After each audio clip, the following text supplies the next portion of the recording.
Hi friends, welcome to my honey stories. నేను మీ Lakshmi. Mister monster 46 episode. ఆమె కళ్ళల్లో భావం అర్థమైనా ఏమీ పట్టనట్లు తను తింటూ ఆమెకు తినిపిస్తూ, ఇప్పుడు చెప్పవే, ఎందుకు ఫేవర్ తెచ్చుకున్నావు అని. నీకు ఇష్టమైతేనే చెప్పు, నో ప్రాబ్లం అని అన్నాడు జై. చిన్నగా నవ్వి, నీ చేతిలో ఇలా సేవలు చేయించుకోవడానికి ఫేవర్ వచ్చింది జై. అమ్మ తోడు, దాన్ని నేను రమ్మని పిలవనే లేదు అంటూ నెత్తిని చేతిని పెట్టి క్యూట్ ఎక్స్ప్రెషన్ ఇచ్చింది మిథున. ఆమె ఎక్స్ప్రెషన్ చూసి ఐబ్రో రైట్ చేశాడు. నిజం నమ్ము జై అంటూ అమాయకత్వం హడలి చచ్చేంత అమాయకంగా అంది. రాక్షసువే నువ్వు, ఎంత కాల్చుకు తినొచ్చో నీకు తెలిసినంతగా ఎవ్వరికీ తెలియదు అని ముద్దుగా కసిరి వాటర్ ఇచ్చాడు జై. వాటర్ తాగి బాటిల్ ఇస్తూ ఐ లవ్ యూ జై అని నవ్వింది. బూతులు మాట్లాడితే తోలు తీస్తా అని వేలు చూపించి బెదిరిస్తూ హ్యాండ్ వాష్ చేసుకోవటానికి వెళ్ళాడు. చేతులు వెనక్కి బెడ్ మీద ఆంచి, లవ్ అంటే బూతు అనేవాడు ఈ ఇలలో నా మొగుడు తప్పించి ఎవ్వరూ ఉండి ఉండరు అని నవ్వుకుంటూ ఉండగానే కడుపులో తిప్పేసి వామిటింగ్ అయ్యేలా ఉందని గబుక్కున బెడ్ దిగింది.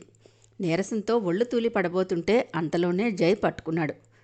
నోటి మీద చేతిని ఆంచుకొని జైని నెట్టి బళ్ళున వాంతి చేసుకుంది మిథున.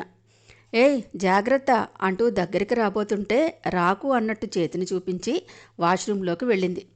వెనకే వాష్రూమ్కి వెళ్ళి సింకులో కక్కుకుంటున్న ఆమె తల పట్టుకున్నాడు.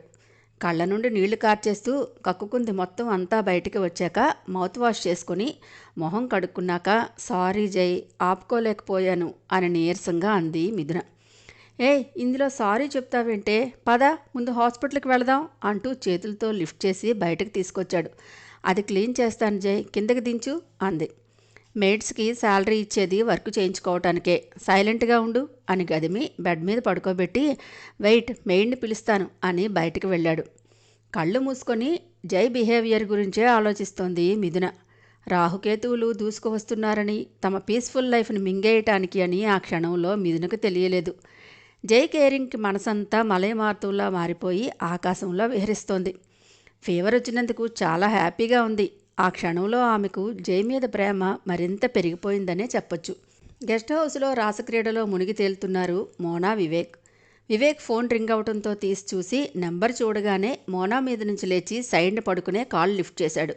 హలో వివేక్, నువ్వు అడిగిన వీడియో దొరికింది అని చెప్పాడు ఫ్రెండ్. వీడియో దొరికిందనగానే ఎగ్జైట్ అవుతూ ఈజిట్ అంటూ గబుక్కును లేచి కూర్చున్నాడు. హా వివేక్, చాలా కష్టపడ్డాను దీనికోసం అని నసుగేడవాడు. ఓకే ఓకే, నీకు అమౌంట్ సెండ్ చేస్తున్నాను, చూసుకో, వీడియో పంపించు అన్నాడు. థ్యాంక్స్ వివేక్, చాలా మనీ యూజ్ చేసి మరీ సంపాదించాను. కాలేజ్ ఓల్డ్ రికార్డ్స్ నుంచి నీకోసమే అన్నాడు వాడు. ఇట్స్ ఓకే, మనీ వేస్తున్నా చూడు అని కాల్ కట్ చేసి మనీ వేసి గుడ్ న్యూస్ డార్లింగ్ అంటూ మోనాని అనకొండలా చుట్టుకుపోయి ముద్దులు పెట్టాడు వివేక్. వీడియో రాని, అది చూశాక గుడ్డ లేక గాడిది ఎగ్గా అనేది చూద్దాం, ముందే ఎందుకంత ఎగ్జైట్ అవుతావు అని వివేక్ గాలి తీసేసింది మోనా. వీడియో క్లారిటీగానే ఉంటుంది, కానీ నువ్వు టెన్షన్ పడకు అంటూ మళ్ళీ ఆమెను చుట్టుకుంటే వివేక్ని తోసి మధ్యలో ఆపేసి మళ్ళీ మీద పెడితే నాకు చిరాకు దొబ్బుతుంది అని లేచి టీషర్ట్ వేసుకుంది. సారీ డార్లింగ్, ఫ్రెండ్ ఫోన్ చేశాడు, తప్పదు కదా, మన అవసరం, మూడే ఉంది, ఎప్పుడు కావాలంటే అప్పుడు తెచ్చుకోవచ్చు అంటూ మెడ మీద ముద్దులు పెట్టాడు. అది కామపిశాచిరా నీ అయ్యా, దానిని తృప్తిపరచాలంటే నువ్వు కిలోల కొద్దీ వయాగ్రా మింగాలిరా యాబ్రాసి మొహమాడా అని తిట్టుకుంది. డర్టీ వేషాలు వేయకు వివేక్ అంటూ మొహం మార్చుకొని వాష్రూమ్కి వెళ్ళింది. వెళుతున్న మోనాన్ని చూస్తూ తల కింద చేయి పెట్టి విష్ణుమూర్తి ఫోజులో పడుకుని, నాకు నీతో అవసరం ఉండి నువ్వెన్ని హొయ్యలు పోయినా సహిస్తున్నానే, ఇటు నా ఒంటి అవసరం తీరుతుంది, అటు జై మిథున లైఫ్తో చెడుగుడు ఆడే ఛాన్సు దొరుకుతుంది, అందుకే నిన్ను ప్యాంపర్ చేస్తున్నా, లేకపోతే 10 మంది తొక్కిన నీపై నాకెంత మోజు కారిపోయి కాదే అని వ్యగ్యంగా నవ్వుకున్నాడు. నా మోజంతా మిథున మీద, అది అసలైన ఆడపిల్ల, అందుకే ఆశపడి పెళ్లి చేసుకోవాలనుకుంటే చీకొట్టింది, నాకంటే వరస్ట్గాడిని పెళ్లి చేసుకుంది. ఒసై మిథున, మిసైల్ దూసుకువస్తుంది, ఎలా సేవ్ అవుతావో నేను చూస్తాను అని ఓ విషపు నవ్వు నవ్వుకున్నాడు వివేక్. ఫోన్కి నోటిఫికేషన్ రావడంతోనే లేచి బెడ్ ఎడ్జికి కూర్చుని ఫోన్ ఓపెన్ చేశాడు. వాష్రూమ్ నుండి టవల్ చుట్టుకుని వస్తూ వీడియో వచ్చిందా అని హెయిర్ని మెలితిప్పి ఫ్లక్కర్తో బంధిస్తూ వివేక్ పక్కన కూర్చుంది మోనా. ఫోన్ చూస్తూ వెళ్ళి డ్రెస్ చేసుకో, ఎందుకు వేస్ట్గా ఎక్స్పోజింగ్ చేస్తున్నావు అని సీరియస్గా అన్నాడు వివేక్. ఎక్కడ ఎవరిని ఎలా మెల్ట్ చేయాలో మోనాకి బాగా తెలుసు. అందుకే కైపుగా నవ్వుతూ, ఏంట్రా కోపం వచ్చిందా అంటూ రాస్పీ వాయిస్తో అడుగుతూ పెదవులతో బుగ్గల మీద రాసింది. తన వీడియో మొత్తం చూసి ఆ ఫోన్ మోనా చేతిలో పెట్టి బెడ్ ఎడ్జ్ వెనుక చేతిలో ఆంచి ఆరాంగా పడుకున్నాడు వివేక్. ఆత్రం వీడియోని రివైండ్ చేసి చూస్తుంది మోనా. ఆ వీడియోని చూస్తుండగానే డెవిల్ కనుగుడ్లు గుడ్లగూబు గుడ్లంత సాగాయి. ఓ మై గాడ్ అని ఆ ప్రయత్నంగా అంది. ఇందాక ఏవేవో అన్నావు అంటూ పొగరుగా అడిగాడు వివేక్. సారీ యార్, సూపర్గా పెర్ఫామ్ చేసింది, దీనిలో ఈ టాలెంట్ కూడా ఉందా అని అసూయగా అంది మోనా. ఫోన్ తీసుకుంటూ ఉంది కాబట్టే మిథున అంటే నాకు పిచ్చి అని బెడ్ దిగి వాష్రూమ్కి వెళ్ళాడు వివేక్. కోపం సర్రుని ఎగబాకి, జైకి అదంటే పిచ్చిలా మారింది, నీకు కూడా అదంటే పిచ్చేనా? దానిలో ఏముంది, నాకంటే పిసరంత ఎక్కువ అందంగా ఉంటుంది అంతే కదా, మీరందరూ పడిచచ్చేంత ఏమీ లేదు అని పళ్ళు కొరుక్కుంటూ ఈ వీడియోని జైకి చూస్తే పాపం ఏమైపోతాడో అని పెదవిని ఒక రకంగా విరిచింది మోనా.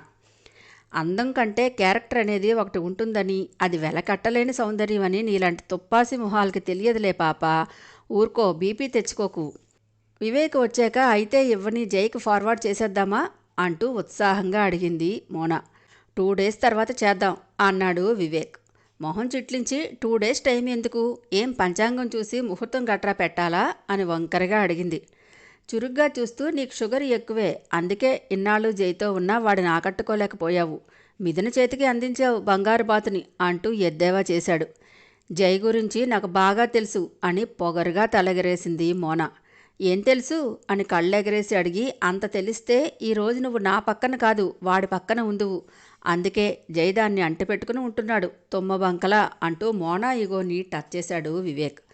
కోబ్రాలా బుసలు కొడుతూ ఫస్ట్ నైట్ రోజున జై నన్ను వెతుక్కుంటూ వచ్చాడు దాన్ని కాదని, అది నీకు తెలియకపోవచ్చు అంటూ రోషంగా అరిచింది. అప్పుడు ఇద్దరి మధ్య కమ్యూనికేషన్ గ్యాప్ ఉంది, అందుకే అసలైన జాస్మిన్ ఫ్లేవర్ వద్దనుకుని ఆర్టిఫిషియల్ పెర్ఫ్యూమ్ కోసం పరుగులు తీశాడు అని నవ్వి, ఉక్రోషం కాదు మోనా, ఆలోచన ఉండాలి, అలా లేక నేను చాలా మిస్ చేసుకున్నాను, నువ్వు అలా కాకూడదని చెబుతున్నాను. ఓకే, కోపం కాదు, కూల్గా ఉండి థింక్ చేయి. జై ఇదివరకు నీతో ఎలా ఉన్నాడో మళ్ళీ అలా నీ అండర్లోకి రావాలి. వీడియోస్ ఫొటోస్ ఎప్పుడు పంపాలో నేను చెప్తాను, అప్పుడు పంపించు, ఓకే అన్నాడు వివేక్. ఆవేశం తగ్గించుకొని వివేక్ మాటలకి ఆలోచనలో పడింది మోనా. హాస్పిటల్కి తీసుకువెళదాం అనేలోపే నర్సు వచ్చింది. రిపోర్ట్స్ వచ్చాయా అని ప్రశ్నించాడు జై ఆమెను చూస్తూనే. వచ్చాయి సార్, జస్ట్ నార్మల్ ఫీవరే అని వీక్గా ఉన్న మిథునకి డ్రిప్ పెట్టింది నర్స్. మిథునను వదిలి ఆఫీస్కి వెళ్ళాలంటే ప్రాణం ఒప్పుకోవటం లేదు, అలా అని ఉండే రైట్స్ లేక సతమతమైపోతున్నాడు సాకేత్. సాకేత్ అని పిలిచి టెన్షన్ పడకు, జై చూసుకుంటాడుగా, పద అన్నారు శారద గారు. తను ఉండి చేసేది లేక తల పంకించి ఆఫీస్కు బయలుదేరాడు సాకేత్. అదేంటి, సుభద్ర కోడలికి జ్వరంగా ఉంటే కనీసం ఎలా ఉంది అనే మాటే లేదు నీరజ నోటి వెంట అని బుగ్గలు నొక్కుంది వరంబామ్మ. దాని దగ్గర చాలా కళలు ఉన్నాయిలే, భర్తకు బిడ్డకు బాగోపోతే పట్టించుకున్న పాపాన పోలేదు, ఇక మిథున గురించి కేర్ తీసుకుంటుందా, అయ్యో రామా అంటూ తల బాదుకుంది సుభద్ర.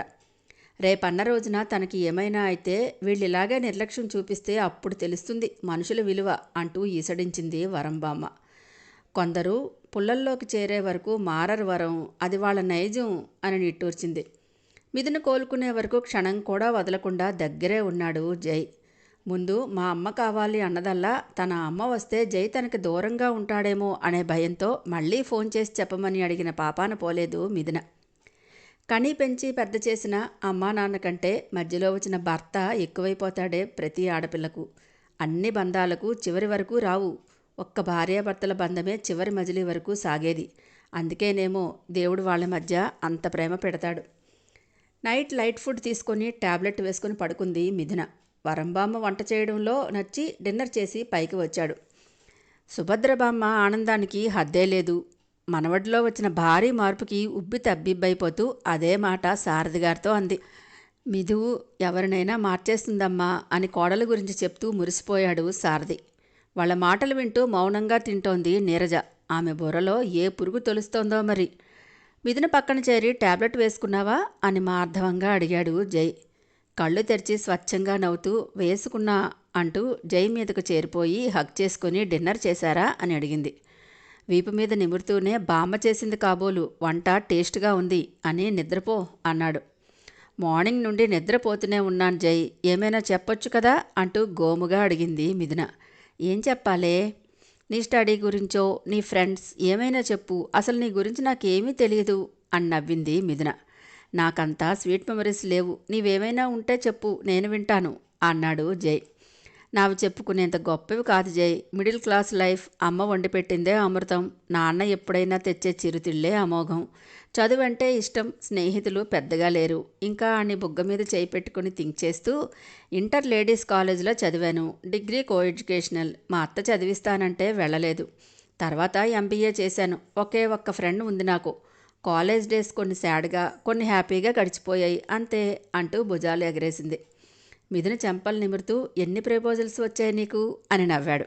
అబ్బో, వాటికి తక్కువే లేదు అని తన కళ్ళని రోల్ చేసి తిప్పింది. మరి ఎవరూ నచ్చలేదా అన్నాడు.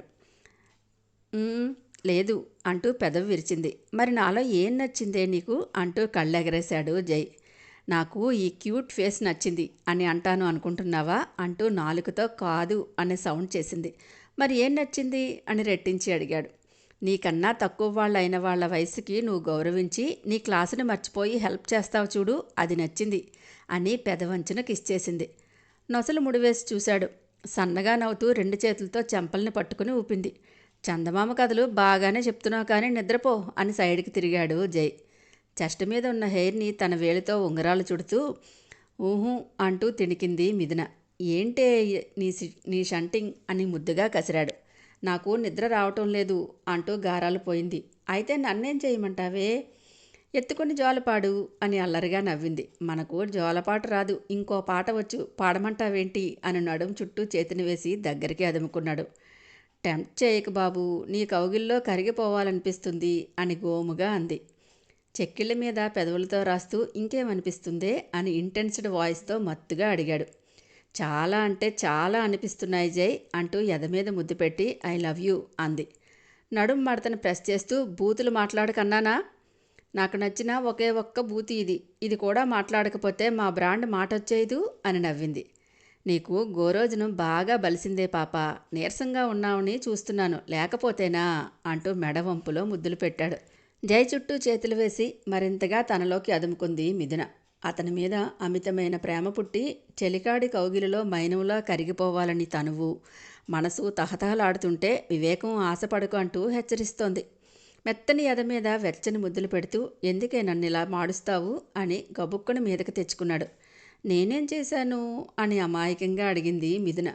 ఏమీ చేయలేదా అని హస్కీ వాయిస్తో అన్నాడు. పెదవి వెనక్కి విల్లులా విరిచి క్యూట్ ఎక్స్ప్రెషన్ పండించింది. మెడ మీద చేయి వేసి దగ్గరికి తీసుకొని పెదవులు అందుకొని జుర్రి వదిలేశాడు. చిన్నగా నవ్వుతూ ఎదలో ఒదిగిపోయింది. అందం అమాయకత్వంతో ఉన్న మిథున తన మనసంతా ఆక్యుపై చేస్తున్నా దాన్ని ఒప్పుకోవడానికి జై మనసు సిద్ధంగా లేదు. ఎందుకో మరి. వీళ్ల ముద్దు ముచ్చట్లలో తేలియాడుతుంటే ఆశా బ్యాచ్ పబ్లో మీటింగ్ పెట్టేసింది. ఏంటి జై రాలేదు అని అడిగాడు సూరజ్. నువ్వు టూర్కి వెళ్ళాక ఇక్కడ బహు విచిత్రాలు జరిగాయిరా అని నవ్వింది ఆశ. ఏంటా చిత్రాలు అని మోనా వైపు చూసి నువ్వేంటే అంత సైలెంట్గా ఉన్నావు అంటూ ఆమె చేతిని పట్టుకున్నాడు సూరజ్. అతని చేతి నుండి తన చేతిని విడిపించుకొని నథింగ్ అని ముభావంగా చెప్పింది. నా టచ్ కూడా నచ్చినట్లు బిహేవ్ చేస్తున్న ఆమెను చూసి కళ్ళు చిట్లించాడు సూరజ్. అతని తైస్ మీద చేతితో తట్టి కళ్ళార్పింది ఆశ. హాయ్ గైస్ అంటూ వచ్చింది రేష్మి. హాయ్ అని ముద్దుగా ప్రవీణ్ విష్ చేసి పళ్ళికిలించాడు. సూరజ్ అంటే కొంచెం సాఫ్ట్ ఫీలింగ్ ఉన్న రేష్మి వచ్చి అతని పక్కన కూర్చుంది. వాళ్ళ పక్క టేబుల్ దగ్గర కూర్చుని ఉన్నాడు వివేక్. ఏంటి రేష్మి, జై ఆఫీస్కి ఎంట్రీ ఇచ్చావా అంటూ డ్రింక్ సిప్ చేస్తూ అడిగింది ఆశ. వెళ్ళటమూ అయింది, జైతో ఫుల్గా క్లాస్ పీకించుకోవటమూ అయింది అని ఇన్నర్లో గింజుకొని పైకి బడాయిపోతూ ఆఫ్ కోర్స్ అంటూ బలుపుగా అంది. ఆ మిథున ఊరుకుందా అంటూ ఆశ్చర్యాన్ని వ్యక్తం చేశాడు ప్రవీణ్. దానికి మీరంతా ఎందుకు అంత హైప్ ఇస్తున్నారు అని విసుక్కుంది మోనా. ఇవ్వాలి మోనా, ఎందుకంటే జైలాంటి యారగంట్ని వేళ్ళ మీద ఆడిస్తోంది చూడు, అది గ్రేట్ కదా అని నవ్వి ఆ ఆఫీసులో జైతో పాటు సమానంగా హక్కు చూపిస్తున్నాడే వాడికి మిథునంటే అబ్బో చాలా ప్రత్యేకమైన అభిమానం అంటూ వ్యంగ్యంగా అంది రేష్మి. అది విన్నాక వివేక్ కళ్ళు చిన్నగా అయ్యాయి. ఎవరా బకరా అని నవ్వింది ఆశ. ఎవరో సాకేతంట, వాడంటే శారదంకులకు కూడా చాలా నమ్మకం. వాడితో పాటు ఒక ముసలనక్క ఉన్నాడు, పేరు సుబ్రహ్మణ్యం. వాడి ఓవరాక్షన్ అసలు తట్టుకోలేం అంటూ వోడ్కాని గొంతులో పోసుకుంది రేష్మి. సాకేత్ అనే నేమ్ దగ్గరే స్ట్రక్ అయ్యాడు వివేక్. టేబుల్ మీద ఉన్న చేతిని గట్టిగా బిగించాడు. కోపం తీవ్రత ఎంత ఉందో మొహంలో మారిన రంగే చెప్తోంది. అవును, డాడ్ చెప్పారు. మా షేర్స్ వాడే తీసుకున్నాడంట. వాడి పేరు సాకేత్నా అయితే? అంది ఆశ. హా, చూడటానికి మన్మధుడిలా ఉంటాడు, బట్ బిహేవియర్లో రాక్షసుడు అని మొహం మండించింది రేష్మి. తన ఫోన్ తీసి గ్యాలరీలోకి వెళ్ళి సాకేత్ పిక్ని మోనాకు సెండ్ చేసి మ్యాటర్ టైప్ చేశాడు వివేక్. ఫోన్కి నోటిఫికేషన్ రావడంతో తెరిచి చూసింది మోనా. హాయ్ ఫ్రెండ్స్, నా ఛానల్ నచ్చితే కనుక లైక్ చేయటం, షేర్ చేయటం, సబ్స్క్రైబ్ చేసుకోవటం మర్చిపోకండి. పక్కనే ఉన్న బెల్ ఐకాన్ని ప్రెస్ చేయండి. ఇంతకీ మన తొట్టి గ్యాంగ్ అంతా నెక్స్ట్ ఏం చేస్తారో తర్వాత ఎపిసోడ్స్లో తెలుసుకుందామా? మరి ఒక మంచి కామెంట్ని పాస్ చేయండి ఫ్రెండ్స్.